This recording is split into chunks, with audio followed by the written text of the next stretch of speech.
제가 오늘 전해드릴 아주 중요한 메시지가 하나 있습니다. 그런데 그 전에 먼저 너무 많이 문의를 주셔서 그것부터 해결해야 할 것 같습니다. 언제 한번 이 부분을 설명드리려고 했었는데 문의를 많이 주셔서 이번에 확실하게 설명드리겠습니다. 제가 거래량 지표에 겹치기를 해놓은 볼린저 밴드 상한선에 관한 내용입니다. 저는 가격 볼린저 밴드를 쓰고 있습니다. 그런데 원래 거래량 볼린저 밴드는 따로 있습니다. 제가 거래량 볼린저 밴드를 쓰지 않고 가격 볼린저 밴드를 쓰는 이유가 있습니다. 차트를 보면서 설명드리겠습니다. 두 개의 차트가 동일한 종목, 즉 소룩스 차트입니다. 제가 거래량 지표를 좀 확대를 해보았습니다. 위 차트에 표시된 거래량 지표의 검은 선이 거래량 값과 상응하는 볼벤 상단선이고 아래에 있는 볼벤 상단선이 제가 쓰고 있는 가격 볼벤입니다. 분명 두 선이 차이를 보이고 있습니다. 위의 볼벤은 거래량이 변동하는 과정을 그대로 따라가고 있고 제 볼벤선은 가격 볼벤이기에 거래량 값과 정확히 일치하지 않습니다. 제가 이 선을 활용하는 이유는 이렇습니다. 가격 변동은 별로 없는데 갑자기 거래량이 늘어나는 타점을 찾아내기 위해서입니다. 두 차트에서 앞쪽에 거래량이 급증하는 지점에 주목을 해보시길 바랍니다. 위의 차트에서는 검은 선 밖으로 막대 그래프가 튀어나오는 부분이 뚜렷하지 않습니다. 반면 밑에 차트에서는 막대 그래프가 급등하는 지점이 뚜렷하게 눈에 들어옵니다. 바로 이 지점을 찾아내기 위해 제가 밑에 것을 쓰는 것입니다. 결론적으로 말씀드리면 밑에 볼벤을 그냥 쓰시면 되겠습니다. 그런데 문제가 하나 있습니다. 차트를 느리고 줄임에 따라 이게 좀 달라집니다. 또 다른 차트를 보겠습니다. SPG라는 종목의 일봉을 최대한 느린 것입니다. 시간을 충분히 드릴 테니 이 그래프상에서 있는 그대로 제 원칙에 따라 매수 타점을 잡아보시길 바랍니다. 좀 작아서 안 보이기는 하지만 대략 6개 정도의 타점이 나옵니다.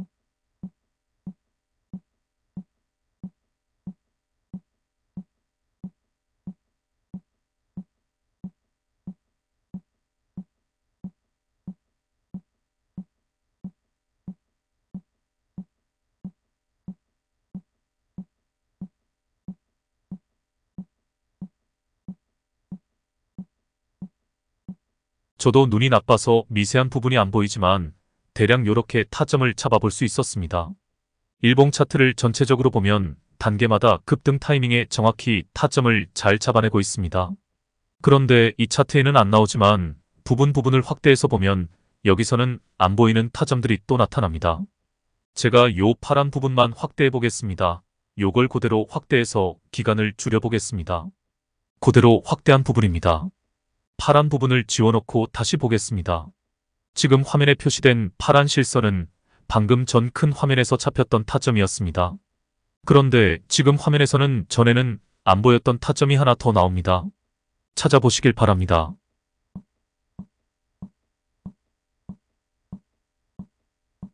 바로 여기입니다. 그래서 대략 화면 크기를 요 정도 놓고 보시는 것이 좋을 것 같습니다. 주가의 흐름 전체로 보고 싶을 때는 크게 해놓고 크게 보이는 그대로 타점을 잡아보시고 최근 차트에서 타점을 잡아보시려면 요 정도 크기가 가장 적당할 것 같습니다. 다시 정리해 보겠습니다. 제 의도는 이렇습니다. 즉 가격 변동에 비해 상대적으로 거래량이 비약적으로 늘어나는 지점을 찾아내기 위해 가격 볼벤을 거래량 지표에 대입하게 된 것입니다. 그런데 화면 크기 조절에 따라 이 볼벤 라인이 달라집니다. 결론적으로 그냥 있는 화면 그대로 놓고 그 화면에서 타점을 잡아보시면 될 것 같습니다. 그리고 주가의 전체 흐름을 보고 싶으면 일봉보다는 주봉을 보는 것이 좋습니다. 저도 실제로 어떤 한 주가의 전체 흐름을 볼 때는 주봉을 많이 사용합니다. 여기까지 볼벤에 관한 설명을 마치고 지금부터 오늘 제가 드리고 싶은 메시지의 본론을 시작하겠습니다. 결론부터 말씀드리자면 큰 그림을 그리자입니다. 오늘 본 SPG 일봉 차트를 전체적으로 보면서 설명드리겠습니다. 먼저 이 주식의 가격 흐름을 분석해 보겠습니다. 차트를 분석하는 트레이더마다 관점이 다르겠지만 저는 이렇게 분석을 하겠습니다. 저는 여기까지가 상승 일파로 봅니다. 맨 앞부분에도 파동이 나오지만 작은 파동은 무시하고 큰 그림으로 보면 파란 부분이 상승 일파라고 할 수 있습니다. 다음 요 구간이 1차 하락 구간입니다. 다음 요 구간이 2차 상승 구간입니다. 다음에 나오는 요런 구간을 보통 박스권 구간이라고 합니다. 일정한 저점과 고점이 정해진 상태에서 주가가 횡보를 하는 기간이라 할 수 있습니다. 참고로 말씀드리면 전문 트레이더 중에 요런 박스권만 찾아다니는 사람이 있다고 하더군요. 왜 그 트레이더는 이 박스권을 찾아다닐까요? 한번 생각해 보시길 바랍니다. 그렇습니다. 대개 지루한 박스권을 돌파하는 타이밍에 급상승이 나오기 때문입니다. 이렇게 생각하시면 될 것 같습니다. 이 박스권이 힘의 응축 기간이라고 생각하시면 될 것 같습니다. 저점을 다진 후에 슈팅이라고 생각할 수도 있습니다. 우리나라 주식 중에서 바닥에서 횡보하는 저평가 우량주들이 천지백갈로 많습니다. 그게 다 지루한 박스권에 갇혀 있다고 생각하시면 됩니다. 그러다가 이슈를 한번 제대로 타면 천정부지로 날아갑니다. 에코프로나 금양을 생각해 보십시오. 그게 그렇게 갑자기 날아갈 줄 아무도 상상하지 못했습니다. 사실 에코나 금양이 사회적 이슈가 되기 전에는 사람들의 관심이 반도체에 쏠려 있었지 2차 전지가 뭔지도 모르는 사람이 많았었습니다. 그게 이슈를 한번 타고 나니 하늘 끝까지 날아간 것입니다. 그와 관련해서 2차 전지 관련주들이 동반 상승을 한 것이고요. 지금은 다 조정을 받아 거의 바닥권까지 내려와 다시 2차 상승을 준비하는 중입니다. 주식을 좀 알고 진짜 큰 수익을 내는 사람들은 이 박스권에서 횡보하고 있지만 저평가 우량주 중에서 이슈를 탈만한 종목들을 미리 자기들 포트폴리오에 다 확보하고 있다고 보시면 됩니다. 주식의 관점에서 2023년은 2차 전지의 해라고 할 수 있었습니다. 주식 고수들은 2024년은 과연 어떤 섹터가 급부상할지 벌써 다 예측을 해놓고 있다고 보시면 됩니다.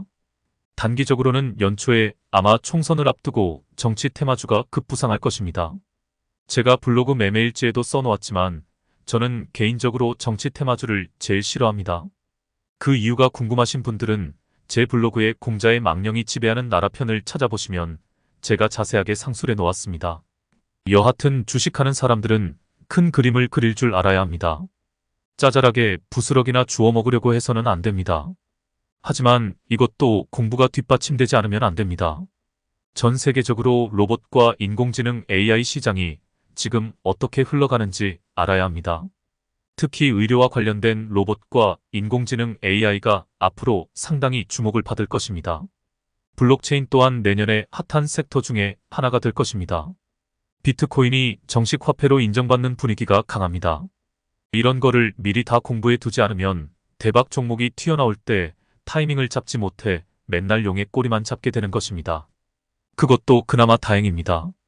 공부를 안 해두면 용의 꼬리인 줄 알았던 것이 나중에 보니 뱀의 꼬리, 아니 지렁이 꼬리가 되는 것입니다.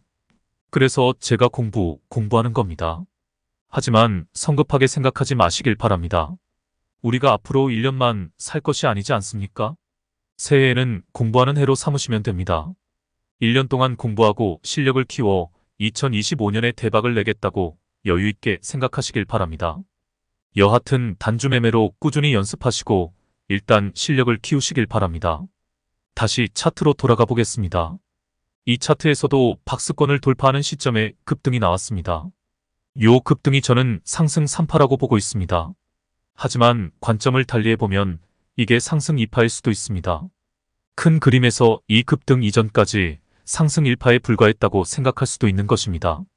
어느 것이 맞고 어느 것이 틀리다고 할 수 없는 관점의 차이일 뿐입니다. 나중에 이 종목이 에코처럼 어마어마한 상승을 하고 나면 이 차트 전체가 상승 1파에 불과할 수도 있는 것입니다. 중요한 것은 이 종목에 대한 가치 평가입니다. 그래서 기업 분석이 중요합니다. JP모건 같은 세계적 금융이 이 종목에 눈독을 들이고 있다면 이 차트 전체가 상승 1파일 뿐입니다. 혹은 다른 관점에서 이 주가의 가치가 이제 오를 만큼 올랐다고 판단이 된다면 지금 고점에서 횡보하면서 쌍봉을 찍고 내려갈 일만 남은 것입니다. 이런 큰 그림을 그릴 줄 알아야 진정한 고수가 되는 것입니다. 보통 어떤 주가가 상승을 할 때 큰 그림에서 상승 3파까지 보는 것이 일반적입니다. 사실 저도 아직 큰 그림을 그릴 정도의 능력은 못 됩니다. 그래서 지금도 열심히 공부 중입니다. 저는 일단 제 감각으로 이 상승이 상승 2파 정도로 생각하고 있습니다.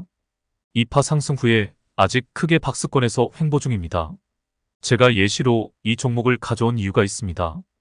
SPG. 이 종목에 대해 공부를 해보시길 바랍니다. 그리고 관심 종목에 넣어두시고 꾸준히 관찰하시고 이 박스권을 돌파하는 시점에 주가의 향방이 어떻게 되는지 예의주시하시길 바랍니다. 제가 이런 말을 했다고 저 박스권을 돌파할 때 시드를 때려박는 일이 없었으면 합니다. 절대 원칙을 어기시면 안 됩니다.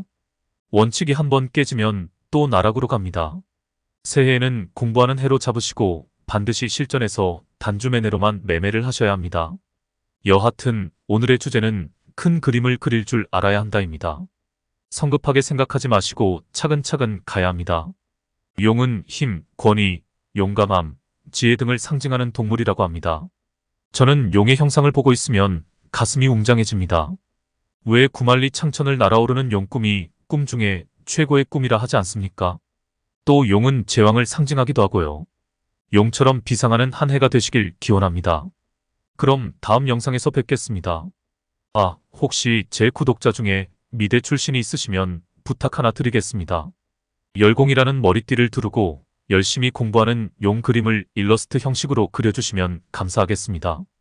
아직 프롬프트 쓰는 것이 서툴러 아무리 인공지능으로 그려보려고 해도 제가 원하는 그림이 잘 안 나오더라고요. 채색 프로그램은 제가 괜찮은 것을 쓰고 있는데 캐리커처 형식으로 스케치만 그려주시면 제가 고맙게 쓰겠습니다. 그럼 다들 열공하는 용의 한 해가 되시길 빌겠습니다.